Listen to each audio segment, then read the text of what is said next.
விஸ்வடாக் channel நண்பர்கள் அனைவருக்கும் வணக்கம்.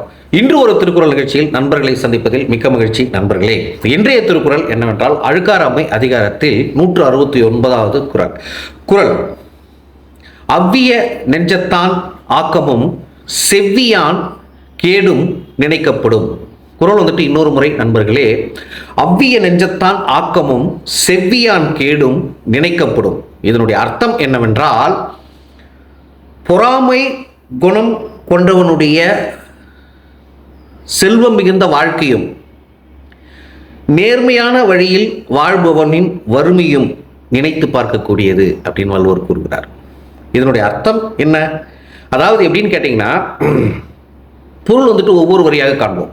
அவ்விய என்றால் பொறாமை குணம் கொண்ட, நெஞ்சத்தான் என்றால் மனமுடையவன், ஆக்கமும் என்றால் அவன் பெறுகின்ற செல்வமும், செவ்வியான் என்றால் நேர்மையான வழியில் வாழ்கின்றவன், கேடும் அவனுடைய வறுமையும் நினைக்கப்படும் அப்படி என்றால் ஆராய்ந்து நினைத்து பார்க்க வேண்டும் அப்படின்னு கூறுகின்றார். சரி, இப்போ பேசிக்கா நம்ம பார்க்குறோம் ஒரே ஒரு விஷயம்தான்.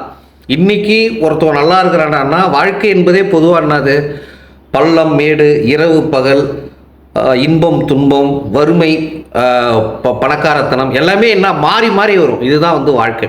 சரி, அப்போ ஒருத்தன் ரொம்ப பொறாமை உணவு கொண்டவன் இன்னைக்கு நல்லா வாழறான் அப்படின்னா இதனுடைய அர்த்தம் என்னவென்றால், இதற்கு மேல்தான் அவனுக்கு துன்பம் வரும்.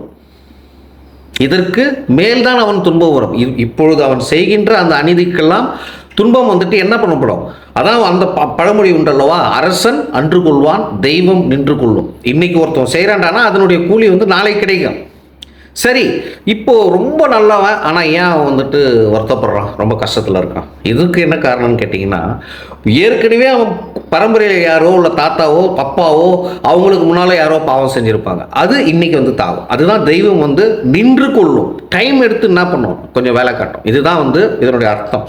ஸோ எனவே இன்று வறுமையில் இருப்பவர்கள் நாளை பணக்காரனாக மாறலாம். ஆனால் இன்று பணக்காரனாக இருப்பவன் நாளையும் ஏழ்மையாகவும் மாறலாம். அதுவும் அவரவர்கள் செய்கின்ற நல்ல கெட்ட காரியங்களை பொறுத்தே அமையும் என்று கூறி நாளை மீண்டும் மற்றும் ஒரு திருக்குறள் நிகழ்ச்சியை உங்களை சந்திக்கிறேன். நன்றி, வணக்கம் நண்பர்களே.